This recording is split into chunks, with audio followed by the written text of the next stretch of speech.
যারা সুদ খায় বা সুদের কারবার করে, সুদের ওপর টাকা নিয়ে আসে, শোনেন, অনেকে আছেন লোন নিয়ে আসেন স্বেচ্ছায়, নিরুপায় নয়, লোন নিচ্ছেন আপনি দুনিয়ার বেনিফিটের জন্য। এটা ওই রকমই সুদ যেটা সমাজের সুদ, ঠিক ওই রকমই সুদ। এটা মনে করিয়েন না যে ব্যাংকিং লোন সেটা একটু হালকা হয়ে গেল, কখনো না। আর মনে রাখবেন এতে কোনো বরকত নেই, আপনার শরীর স্বাস্থ্যে বরকত থাকবে না, বিভিন্ন রোগে আর মানসিক আর শারীরিক রোগে পেরেশান থাকবেন আপনি, পারিবারিক অশান্তি থাকবে, ছেলে মেয়ে সব হারাম খেয়ে অসৎ পয়দা হবে। আর তারপরে দুনিয়া আখিরাতের যে বহু ক্ষতির দিক রয়েছে সেগুলো যদি একটু বুঝতেন তো কখনো সুদখোর হইতেন না, সুদ খেতেন না। যারা সুদ খায়, সুদি কারবার করে, ভালো করে শুনে রাখেন, তাদের বিরুদ্ধে আল্লাহ এবং রসুলের যুদ্ধের ঘোষণা আছে। সামান্য ব্যাপার, কোরআনে কারীমের কথা। আল্লাহ বলছেন যে সুদ যদি না ছাড়ো, সুদি কারবার না ছাড়ো, সুদ নেওয়া দেওয়া যদি না বাদ দাও, তাহলে ঘোষণা শুনে নাও বেহারবিন, যুদ্ধের। আল্লাহর যুদ্ধ মানে কি? আল্লাহ দুনিয়া আখিরাত সব বরবাদ করে দিবেন, আপনার দুনিয়া আখিরাত সমস্ত ধ্বংস। আল্লাহর যুদ্ধের ঘোষণা সামান্য কথা, একটি কথা হিদায়াতের জন্য যথেষ্ট, সুদ থেকে ফিরে আসার জন্য একজন মুসলিমের যথেষ্ট। যদি আল্লাহ বিশ্বাসী হয়, মান কানা ইউমিনু বিল্লাহি ওয়াল ইয়াউমিল আখির, বহু আয়াত এবং হাদিসে রয়েছে এই জন্য যে আল্লাহতে বিশ্বাস আছে কিনা আর আখিরাতে আপনার বিশ্বাস আছে কিনা, এই বিষয়টি অত্যন্ত গুরুত্বপূর্ণ। না হলে আপনি সুদখোর হতেই পারেন না। আপনি আল্লাহ আপনার বিরুদ্ধে যুদ্ধের ঘোষণা করছেন। এ কোনো সরকারের যুদ্ধ নয়, আর কোন একটা বংশের যুদ্ধ নয়, রবের যুদ্ধ আপনার বিরুদ্ধে রয়েছে, হে সুদখোর।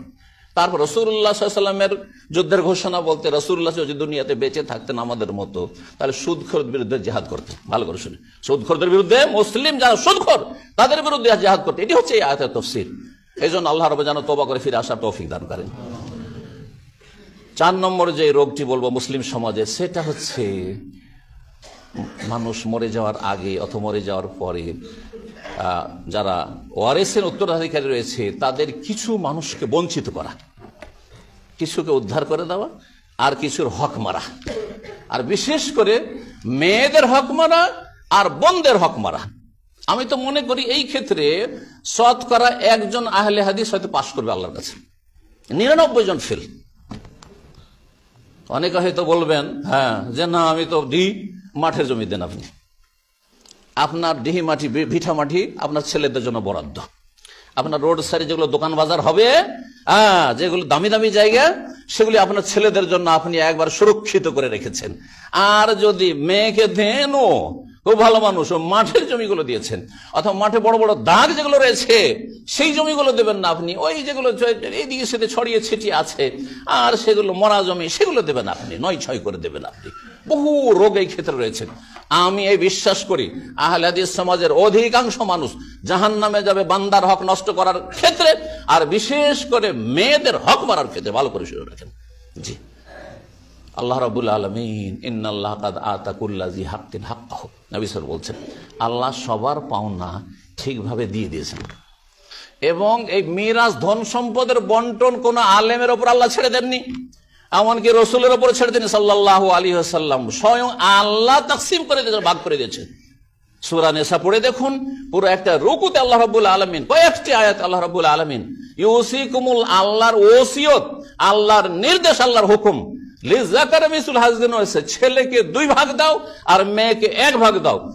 3টে দোকান আছে, 2টো দোকান তোমার ছেলেকে দাও, 1 ছেলেকে দাও, 1টি মেয়ে আর 1টি ছেলে আছে, তাহলে 1টি দাও। এইভাবে ভাগ করতে হবে। যেহেতু ছেলেদের দায়িত্ব বেশি রয়েছে সেজন্য তাকে ডবল দেওয়া হয়েছে। কিন্তু আপনি সেখানে 9-6 করবেন, আগে থেকে ছেলেদেরকে লিখে দিয়ে দেবেন। দুনিয়া তো কঠিন শাস্তি রয়েছে আর আখিরাতে কঠিন শাস্তি রয়েছে। আমি গত কয়েকদিন আগে আমি মালদায় এক এলাকায় একবারে ঝটিকা সফর ছিল, সেখানে এমন এক ব্যক্তিকে দেখে আসলাম, কারণ এতে শিক্ষা রয়েছে। অনেকে কোরআন থেকে শিক্ষা নিতে চায় না, অনেকে হাদিস থেকে শিক্ষা নিতে চায় না, কিন্তু বাস্তব জীবন থেকে শিক্ষা নিতে চায়। আমার চোখের সামনে দেখা, 60 বিঘা তার বাবার জমি ছিল, 5 বোন ছিল, আর তারপরে কয়েক ভাই ছিল। ভাইয়েরা হাসপাতালে যখন অসুস্থ হয়ে হাসপাতাল পৌঁছেছে, বাবা হাসপাতালে মোহরিকে নিয়ে গিয়ে সেখানে গিয়ে 12 বিঘা জমি লিখে নিয়েছে, আর বাবা আগেই 5 বিঘা করে লিখে দিয়ে দিয়েছে। তারপরে ভালো ভালো সমস্ত জমি জায়গা এই ভাইয়েরা সব লিখে নিয়েছে। ওই অসুস্থ বাবা, অসুস্থ, আর বাবার তো এমনি দুর্বলতা, ইমানের দুর্বলতা, শরীরের দুর্বলতা, যে হালত, অজ্ঞতা, বুঝেই না যে মেয়েদের হক আছে। মেয়ে গরিব থাকে কোনো দোষের কথা নয়, কারণ পরের বংশে চলে গেছে। নাউযুবিল্লাহ মিন যালিক। যে ছেলে আপনার যেমন সন্তান আপনি জন্ম দিয়েছেন, তেমন মেয়েকে আপনি জন্ম দিয়েছেন, তওবা করে ফিরে আসেন, আর কখনো জান্নাত পাবেন না। তো শেষ অবস্থায় 80-90 বছর বয়স, সুবহানাল্লাহ। আর সে প্রলাপ করছে, পাগলের মতো কথা বলছে আর ছটপট ছটপট করছে। সে ওই লোক, যেই লোক এইভাবে বেইমানি করে বাবার কাছ থেকে জমি লিখে নিয়েছে, আর তারপরে বোনদেরকে বলছে তোদেরকে 1 বিঘা 1 বিঘা 5 বর্গে 1 বিঘা 1 বিঘা করে দিয়ে দেওয়া হলো। সুবহানাল্লাহ। আমি নিজের চোখে দেখে আসলাম। সে বলছে বাবা রে টাকা দে, রে টাকা দে, টাকা দে, টাকা দে, আমাকে টাকা দে, পয়সা দিয়ে ছোটদের কাছে চাইছে, বড়োর কাছে চাইছে। সুবহানাল্লাহ। আমি তো এটি দুনিয়ার আযাব, আর মরার পরে যে কবর কত আযাব আছে, আর জাহান্নামে যে কত কবরে আযাব, জাহান্নামে যে কত আযাব আছে আল্লাহ ভালো জানে। আল্লাহ যেন বুঝার তৌফিক দান করেন।